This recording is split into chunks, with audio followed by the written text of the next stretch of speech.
And guys, so when I left here and I went up to Dad's house, what I want to do here is just sort of explain the social anxiety I have. Because, I'm doing these videos and I probably seem to be talking pretty good or whatever and keeping shit together. So I guess we'll explain the social anxiety with the sort of the fogginess and et cetera. But when I went up to Dad's house before we went to the hospital, I wrote this up there. I'll read it to you real quick. Name, social, date, time. I suffered 3 blackout concussions in the span of a week. Approximately 5 weeks ago, I have been seriously concussed with almost all symptoms daily. I have been on no medications, although in severe pain. I believe I broke, misplaced, seriously effed up my neck in 2 places in my back. I'm here today to see if my neck, back are broken, so can go from there. Please give me compassion, guys, compassion, by not making me explain this trauma to more than one person, as I do not wish to relive the pain over and over.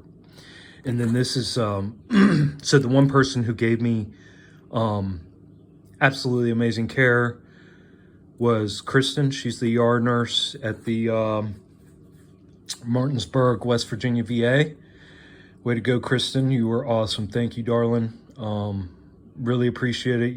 You are really helping people, truly helping people get through a tough time. And it is appreciated. So I just want to show you guys. Okay, so I do fine. Okay, so this is the thing. I do fine, right? And then I don't. As soon as, if someone was to walk through this door right now, it would just, I'd turn in almost into a different person, like almost a light switch. I would immediately start exhibiting symptoms of, I'll look away, I'll turn away. My body immediately just tenses up. I start going in. I guess it's the beginning of a panic attack, because it starts getting real. So I had to write this because, and then if you get 2 people and then 3 people and then there's other people around and then, okay, so that's what I'm dealing with, that kind of shit, social anxiety, severe social anxiety. It just makes me lose it, and I'm done. I mean, next thing you know, I'm just curled up like, and just for instance with this, with this here, the at Take-In, so when I put in these audio things of recordings I did at the hospital, you guys are going to see or hear, upon initial intake at the hospital, the cocksucking security guard was like coming at me, physically coming towards me and trying to make it very well known that I need to put on a fucking mask. And you'll hear me just asking, I was holding this out because I was sitting down in the chair and I was holding this out like this in front of me. Guys, I mean, this is what I looked like. Okay? And I'm holding this out as a barrier between me and him. And I was just repeating over and over. So I can't remember, but something about, as far as having PTSD or concussion, and please, I'm just asking for compassionate care. And I had to say it several times. I mean, it became an issue. It was like a thing. It could have become a thing. If this was several years ago, it would have become a thing. Because I wouldn't have been able to, I would have gone into all-out panic attack mode. God knows what would happen. And I know what would have eventually happen. I'd be up in that top room upstairs. But, again, with all these things, and as far as my journey has been in self-discovery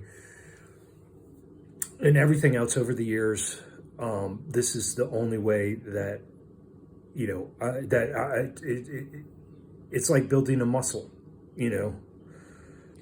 So even though I'm going through severe PTSD concussion symptoms with severe social anxiety, if I really do everything in my power and set my mind to it, I can still overperform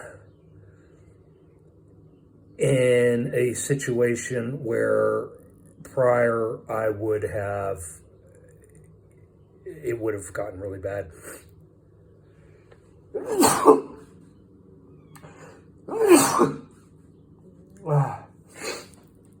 Ay, Corona.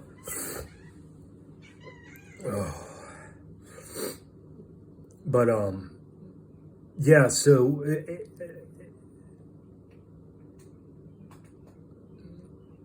I have gone back and watched a couple videos, like I said. And I can't hold a conversation. I mean, the only person I've talked to is my dad. He could tell you, but he doesn't talk to anybody, so nobody's gonna know. But there's other people in the upcoming week that I'm going to have to talk to. I can't hold a conversation like I'm talking right now. As soon as anything is introduced, a question, an ulterior thing to what 20 things are floating in my head or what I'm thinking, and anything. If anything upsets, my cat comes in and meows, it just throws everything out of whack. And then what it does is it stresses me out, makes me go down panic attack, but I'm breathing myself through them. Just for an example, because of last night, my system was in such a fucking wreck, that I almost went into 3 panic attacks today, just having very short, very small, very straightforward conversations with Dad 3 different times. I had to stop because I was going into panic attack, and breathe. So that's why, okay, so,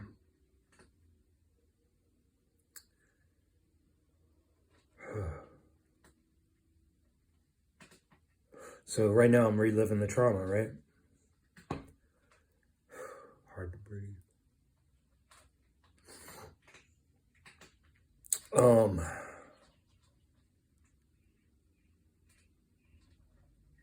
Yeah, so social anxiety is still really bad.